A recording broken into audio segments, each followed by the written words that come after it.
This is Kal Kat, the Kal Catster. And I have just watched Batman Ninja.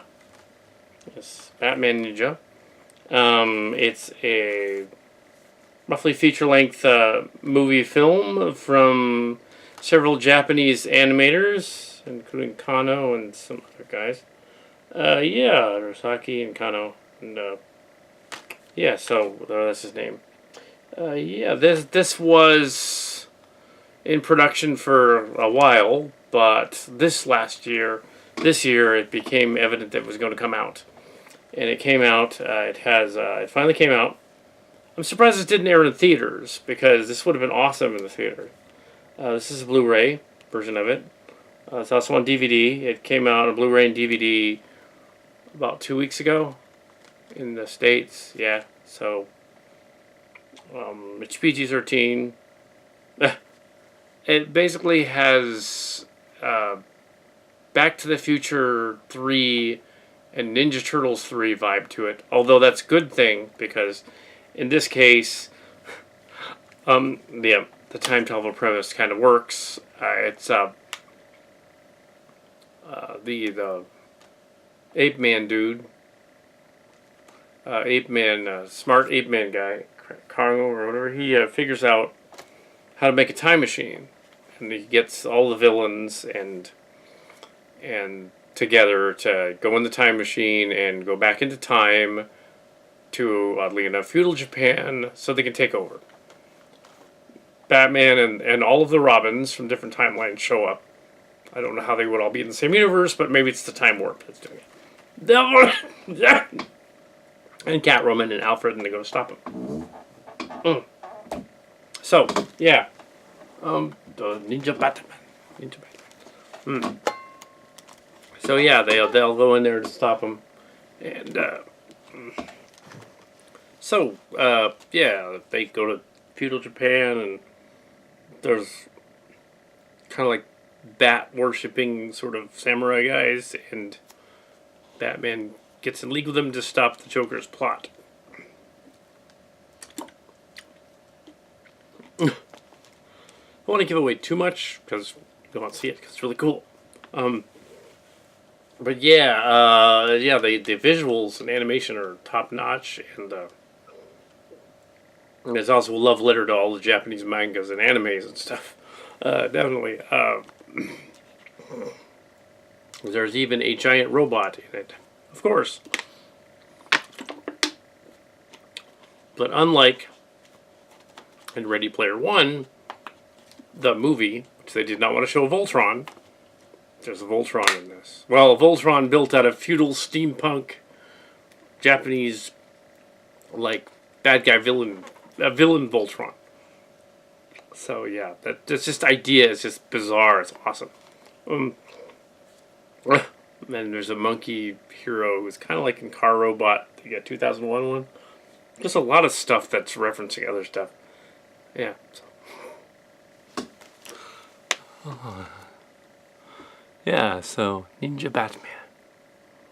Go see it. It's awesome. Go rent it. Watch it on video. I think you can watch it on YouTube. Yeah, Ninja Batman. Yeah, it's cool. So go get it and watch them fight in feudal Japan, and it's pretty much it, really. I don't want to give it away. It's really awesome.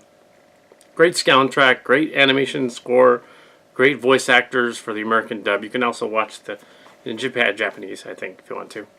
Yeah, you can. So I watched the dubbed version, but you can watch the Japanese version. So anyway, that's it. Ninja Batman. This is more on Ninja Batman with it plugged in because the battery's running out. It's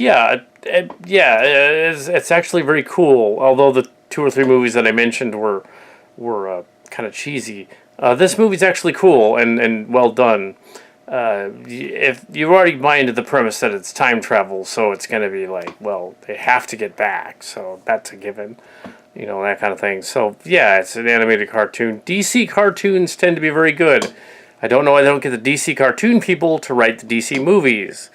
Why don't they do that? I don't know. Maybe their TV department is separate, like over at Paramount, where their TV department's completely separate.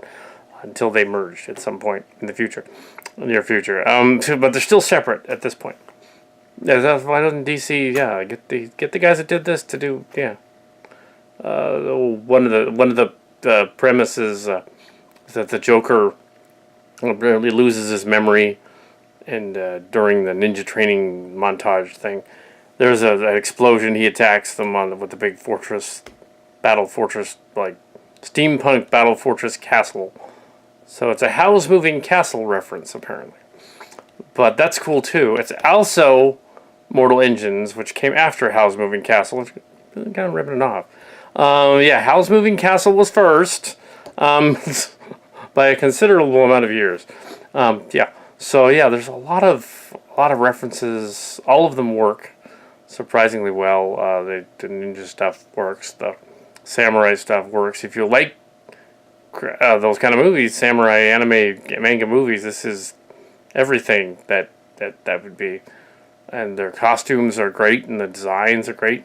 Oh yeah, and it wasn't a special screening, so it wasn't special. I bought it at the store, so I'm not saying that because the animators told me to say it because he has to say how great it is. No, it looks really awesome. It's really good, genuinely really cool, thoroughly enjoyable movie. Yeah, so go watch it, rent it, watch it, play it at the theater stuff, and with that, do that. And with Fanime only a few days away, the countdown begins. We'll see what they're doing there, but that's gaming. That's going to be different. So Memorial Day weekend. So this is the Ninja Batman. I wanted to get around to seeing that, and I bought it because I wanted to make sure like somebody's going to give it away. It's going to happen. Somebody's going to say a line. So I had to watch it so that I wouldn't have given anything away. And I'm not going to give anything away in this review right now either. Except that, time travel, villains use a time machine to try and take over Japan in the past. It's steampunky. They figure out how to make weapons and stuff like that. Although the Chinese invented gunpowder before the West had it. Yeah, so they would have already had at least access to that. But their time travel, it's not realistic. It's a very cool visually. The voice dubbing is actually very good in the dubbed version that I saw. I can watch it in the Japanese version later on, I guess, with subtitles. But I didn't do that yet. So I own it, so I can watch it again. A very cool Batman movie. I don't know whether Channel Awesome or Stone Gremlins, Nostalgia Critic, have seen it. They should, because it's awesome, and do a review of it. I know they mentioned it on one of their satellite channels before they had issues, that they were going to see it. I don't know if they have, but now that it's out, they can go buy it and watch it, or stream it, watch it, and review it. I would think also Angry Joe Rants would like it, and I don't know whether I don't know whether Red Letter Media would do it because it's not a bad movie. They like bad movies. Reviewing those, it's a good movie. It's a good cartoon movie. I keep saying that over and over again. No, I'm not being paid. Not at all. No, it's sure. No, I'm not being. No, Batman Ninja Batman. It's just a cool idea, you wouldn't think it would work, but it does. As pointed out to some other fans, well, he is kind of a ninja if Ra's al Ghul trained him. So, yeah, he's a ninja. So it kind of makes sense. And there's the bad guy castle thing, dragon ship things being turned into a giant steampunk robots made out of, I'm assuming not fully made out of metal, but out of other stuff like wood. Is really cool.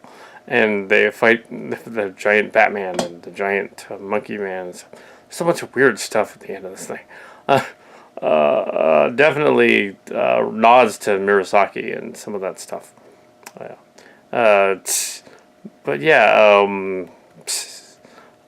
Definitely worth a rental and worth if they've shown it in theaters somewhere. Go and see it in theaters because I bet it's even cooler there. It'd be awesome to get a theatrical reaction to this. And unlike the Batman, the Red Hood was all right, but unlike the controversial one from last year with where they did the Killing Joke, unlike that one, this one doesn't have a scene like that in there where they break the fourth wall. They're already in Japan, so why not do what they're gonna do and not have a goofy scene like that? There was a scene in Killing Joke where there was a love scene that didn't make sense for those two to do that. Some fans were bent out of shape over that. But anyway, this one that did not happen. Yeah, they just went with this one. Yeah, with feudal Japan and stuff. Yeah, sure, cool. Go rent it. Yeah, I don't want to give it all away, so I'm not gonna give it all away. I gotta go.